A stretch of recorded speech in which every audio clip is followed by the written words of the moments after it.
The sunlight filtered through the stained glass windows of the chapel, casting fractured rainbows across the polished wooden pews. My heart pounded in rhythm with the music swelling from the organ, but beneath the swelling joy was a creeping dread that I couldn't shake. Today was supposed to be the happiest day of my life. I, Emma, was finally marrying the man I loved, but instead, it was unraveling at the hands of the one person I trusted most, my best friend, Claire. It had started innocently enough. Claire, my confidant since middle school, had been by my side through every milestone, every heartbreak, every late-night secret. She was more than a friend, she was family. So when she insisted on being heavily involved in the wedding planning, I welcomed her enthusiasm with open arms, brushing aside the faint unease that sometimes flickered when she grew overly possessive of my time and attention. I told myself it was just nerves, that she wanted everything to be perfect for me. But as the hours ticked down to the ceremony, that perfect image shattered. I remember the moment vividly. The bridesmaids were lining up, the guests murmuring in anticipation, and Claire was nowhere to be found. Then, like a shadow slipping through the crowd, she appeared not in her designated place beside me, but standing near the entrance, whispering furiously into her phone, her eyes darting around as if plotting something unseen. The first sign of disaster came when the florist burst into the room, face flushed with panic. "Emma, the bouquets have been ruined," she said breathlessly. "Someone spilled water and crushed the flowers. They're beyond saving." My breath caught. How could this happen? We had triple-checked every detail. I scanned the room, and my eyes found Claire, who was smirking faintly, a glint of something dark in her gaze. My stomach twisted. Then, as the organist began the prelude, the power flickered and died. Gasps echoed through the chapel. Someone had cut the main electrical line. The emergency lights flickered on, bathing the space in a harsh, unforgiving glow. Panic rippled among the guests, and murmurs of confusion swirled like a storm. I turned to Claire, my voice trembling. "What's going on? Why are you doing this?" She shrugged, an icy smile curling her lips. "You're supposed to be happy today, Em, but maybe you don't deserve it." Those words hit me like a slap, and suddenly, the years of friendship, the secrets shared, the laughter and tears, all felt like lies. How could the person I trusted most want to destroy the happiest day of my life? The ceremony was postponed. The guests shuffled awkwardly, whispers spreading like wildfire. I stood frozen, the weight of humiliation pressing down on me as the chaos unfolded. My dress felt heavier with every passing minute, not just from the fabric, but from the betrayal that clung to my skin like a second layer. Later, in the empty reception hall, I found Claire leaning against the bar, her eyes cold and distant. "Why?" I demanded, the single word trembling on my lips. Her laugh was bitter. "Because you've forgotten who you really are. You think this day is about you, but it's about me too. You took everything from me, my time, my attention, my place in your life. Today, I take it back."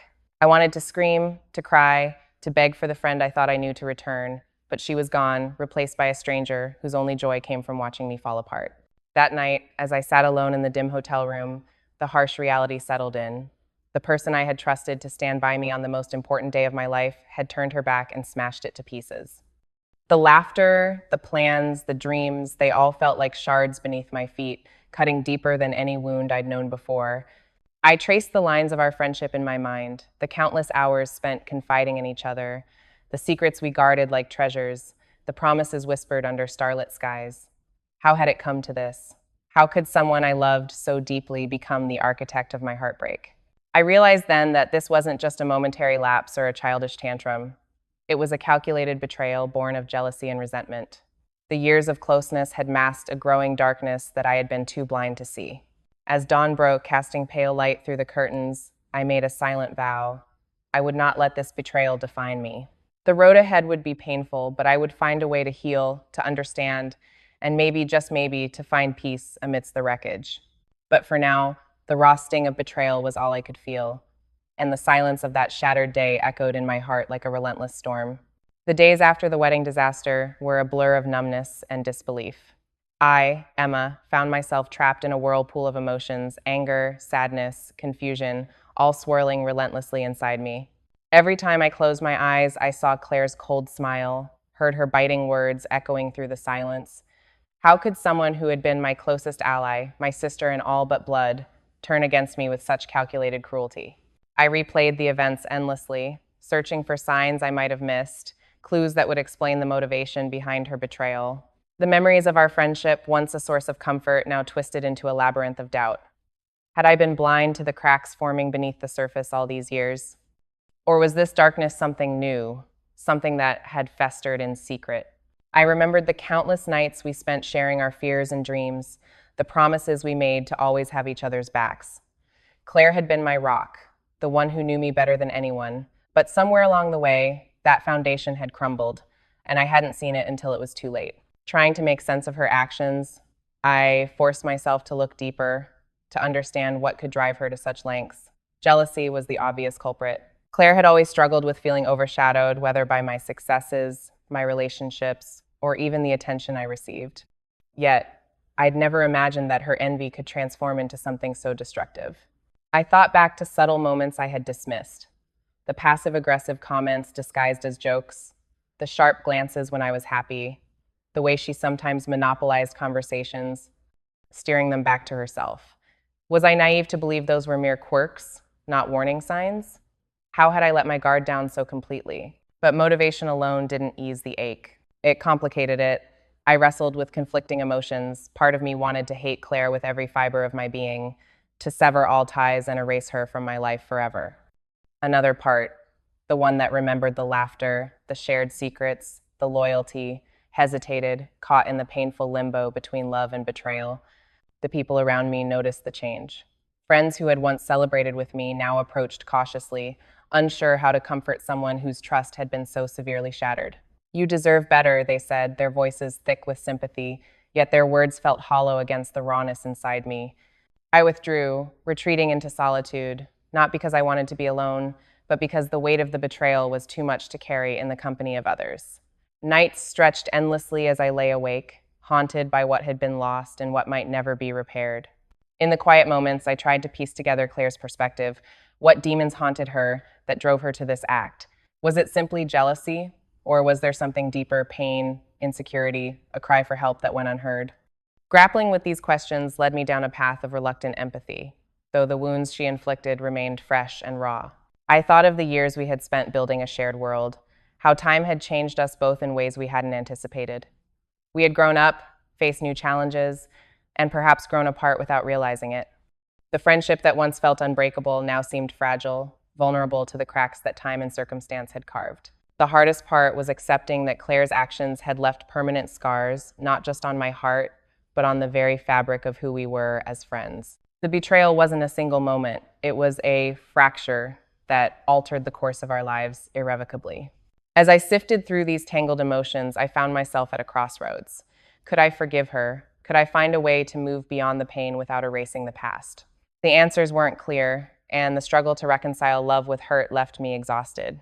In the weeks that followed, I began to journal, pouring my thoughts onto paper in a desperate attempt to make sense of the chaos inside.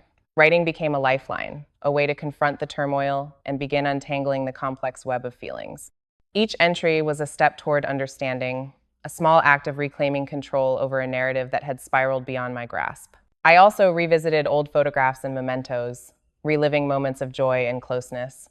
The contrast between then and now was stark, but it reminded me that our friendship had once been real and meaningful. That reality made the betrayal all the more painful, but it also planted a seed of hope that perhaps, with time, some healing might be possible. Still, I knew that the wounds Claire had inflicted would take more than time to mend. Trust, once broken, is not easily restored. The path to forgiveness would be long and uncertain, fraught with setbacks and moments of doubt. I found myself vacillating between anger and sorrow, resentment and longing. The conflict was exhausting, but it was also a necessary part of the healing process. I was learning that forgiveness wasn't about excusing the betrayal, but about freeing myself from the chains of bitterness. Throughout it all, I clung to the belief that people are complex, capable of both hurt and remorse. I wondered if Claire carried her own regrets, if she too was haunted by that day and the choices she made. The thought didn't absolve her, but it humanized her in my eyes. The more I reflected, the clearer it became that the rift between us was not just a personal tragedy, but a painful reminder of how fragile human connections can be.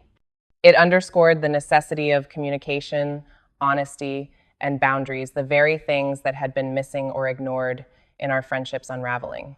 I began to accept that some questions might never be fully answered, and some wounds might never completely heal. But I also realized that I had a choice: to let the bitterness consume me, or to find a way forward, however difficult.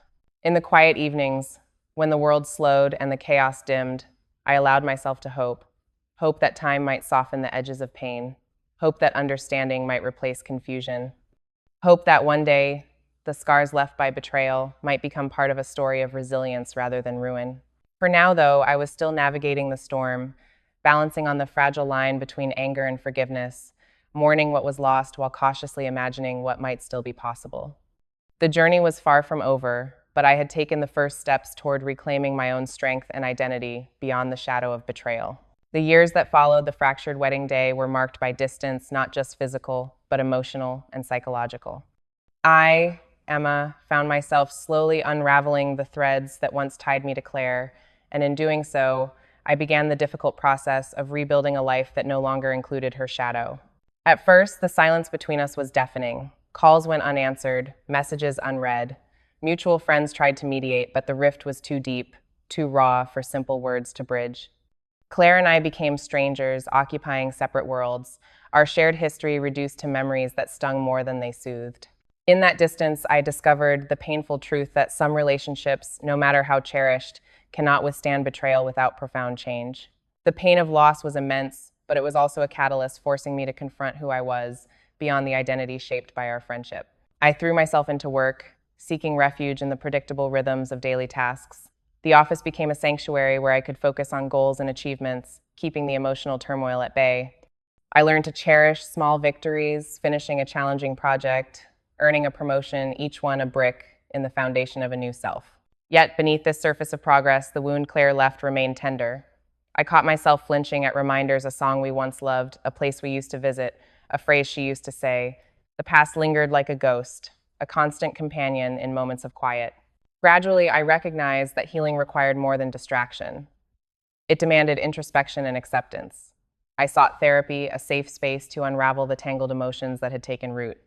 Speaking aloud, the pain, the confusion, the anger, allowed me to confront parts of myself I had long ignored. Through those sessions, I gained perspective not just on Claire's betrayal, but on my own patterns and vulnerabilities. I saw how my tendency to prioritize others' happiness over my own had left me vulnerable to hurt. I learned to set boundaries, to listen to my own needs, and to rebuild trust in myself. The process was neither linear nor easy. Some days, the bitterness bubbled to the surface, threatening to undo the progress I'd made. Other days, a quiet peace settled within me, a sign that strength was growing where once there was only pain. I also began to nurture new relationships, cautious but hopeful. Friendships formed around shared interests and mutual respect, unburdened by the history that had complicated my connection with Claire. These new bonds offered fresh perspectives and joy, reminding me that connection was still possible, even after heartbreak. In time, I ventured into new experiences, traveling to places I had once dreamed of, pursuing hobbies that nourished my soul, and embracing moments of solitude without fear. Each step was a reclaiming of my autonomy, a declaration that my life was not defined by betrayal but by resilience. Yet, despite this growth, I could not deny the complexity of my feelings toward Claire. The wound she inflicted was not a simple cut, but a scar layered with shades of love, anger, grief, and cautious hope. I acknowledged that the fracture between us was real and deep, and while I was healing, the relationship itself remained fragile and uncertain. Occasionally, memories surfaced, unbidden laughing late into the night, sharing secrets over coffee, supporting each other through heartbreak. Those moments reminded me that our friendship had once been a source of light, making the betrayal all the more painful. I wrestled with the paradox of wanting closure and fearing it, knowing that reconnecting might reopen old wounds or offer a chance for healing. The tension between holding on and letting go became a quiet undercurrent in my journey. Throughout this time, I learned to be gentle with myself, recognizing that healing is not a race, but a process woven from patience, courage, and self-compassion. I allowed myself to grieve what was lost without letting grief consume me, to remember without bitterness, and to hope without naivety. Looking back, I saw that the distance from Claire was both a loss and a gift, a painful severing that created space for growth. It forced me to redefine myself, to seek wholeness apart from a relationship that had once felt inseparable from my identity. In embracing this new chapter, I found strength not in forgetting the past, but in acknowledging it fully and choosing to move forward on my own terms. The road was still long, and the wounds sometimes ached, But with each passing day, I stepped further from the shadow of betrayal and closer to a future shaped by my own resilience and hope. The unexpected message came on a rainy afternoon, its words simple yet heavy with meaning. Can we talk? My heart, long guarded and cautious, skipped a beat. I, Emma, stared at the screen, unsure whether to welcome the possibility or brace for another wound. It had been years since Claire and I last spoke, the silence between us, a chasm filled with unspoken pain and unresolved questions. Yet here she was, reaching across that divide, seeking connection or perhaps redemption. The meeting was arranged in a quiet café, a neutral ground where neither of us could claim the comfort of familiar territory. When Claire arrived, she looked different, older, wearier, the spark in her eyes dimmed by years of regret. Our eyes met, and for a brief moment, the past rushed in, laughter, tears, betrayal, all entwined in a complex dance. I'm sorry, Emma, she began, her voice trembling with sincerity. I've carried this guilt for so long. What I did, it was unforgivable. I was jealous, hurt, and I took it out on you. I never meant to destroy you. Her words stirred a storm inside me. The wounds she reopened throbbed painfully, yet beneath the bitterness, a flicker of empathy emerged. I had spent years grappling with the pain, but hearing her remorse gave shape to the abstract sorrow that had haunted me. We spoke for hours, peeling back the layers of misunderstanding and hurt. Claire revealed the insecurities that had driven her, the fear of losing me, the sense of invisibility she felt beside my happiness. Her confession was raw, a vulnerable admission that exposed the fractures beneath the surface. I shared my own pain, the devastation of that fateful day and the long journey of healing that followed. We confronted the silence that had grown between us, the words left unsaid that festered into resentment. The conversation was painful, honest, and at times, overwhelming. Despite the weight of the past, there were moments of connection, glimpses of the friendship we once cherished. We laughed nervously over shared memories. Tears mingled with apologies. The walls we had built began to crack, revealing the fragile hope beneath. Yet, forgiveness remained elusive. I wrestled with the question, could I let go of the hurt without erasing the history? Was it possible to rebuild trust after such a profound betrayal? The answers were not immediate nor guaranteed. Claire's apology was a first step, a bridge thrown across years of silence. But healing would require more than words. It demanded time, patience, and a willingness to face the uncertain future together or apart. As we parted that day, the air between us was charged with possibility and hesitation. Neither of us knew what lay ahead, but the conversation had opened a door, a glimpse of reconciliation amid the ruins. Walking away, I felt a mixture of relief and apprehension. The past was still a shadow, but perhaps it no longer needed to define us. The path forward was unclear, but for the first time in years, I dared to imagine a future where forgiveness might be more than a distant dream. The weight I carried for so long began to lift, not because the past was erased, but because I chose to release its hold on me. I, Emma, found that forgiveness was not a surrender. It was a reclaiming of my own peace. It wasn't about forgetting the betrayal or pretending the pain never existed. It was about freeing myself from the chains of bitterness that had threatened to consume me. The decision to forgive Claire came slowly, like dawn breaking through a long night. I didn't rush into it, nor did I expect it to erase the scars etched deep into my heart. Instead, forgiveness became a quiet act of courage, a gift I gave myself to move beyond the shadow of what had been broken. As I embraced forgiveness, I discovered a new sense of clarity. The anger that once clouded my vision softened, replaced by a compassion that surprised me. I saw Claire not just as the architect of my heartbreak, but as a flawed human, struggling with her own demons. This perspective didn't excuse her actions, but it allowed me to let go of the resentment that had anchored me in the past. With this newfound peace, I stepped into life with open arms. I pursued dreams I had shelved, nurtured relationships that uplifted me, and welcomed joy without guilt. Each day became an opportunity to build a future shaped not by pain, but by resilience and hope. The journey was not without its challenges. Some days, memories surfaced unbidden, stirring old wounds. But instead of retreating into bitterness, I faced these moments with honesty and self-kindness. I learned that healing is not a destination, but a continual practice, a dance between remembering and releasing, mourning and celebrating. I also redefined my relationship with Claire. Forgiveness did not mean erasing boundaries or forgetting the past, but it opened a door to understanding and, perhaps, a new form of connection. We remained cautious, aware that trust takes time to rebuild, if it can be rebuilt at all. but the possibility of peace between us was no longer out of reach. Looking back, I realized that the true power of forgiveness lay in its ability to transform suffering into strength. By choosing to forgive, I reclaimed my story from the grip of betrayal and pain. I became the author of my own healing, writing chapters filled with courage, growth, and grace. The scars remained, but they no longer defined me. Instead, they were reminders of the journey I had traveled, the darkness I had endured, and the light I had found. They spoke of resilience, of a heart that had been broken and had chosen to beat again, stronger and wiser. In the quiet moments of reflection, I felt a profound gratitude for the pain that taught me my own strength, for the betrayal that revealed the depths of my capacity to forgive, and for the future that awaited, bright with possibility. I stepped forward, not as a victim of my past, but as a woman transformed by it. The path ahead was mine to shape, and I embraced it with an open heart, ready to live fully, love deeply, and forgive freely. If you love the story, like the video and subscribe.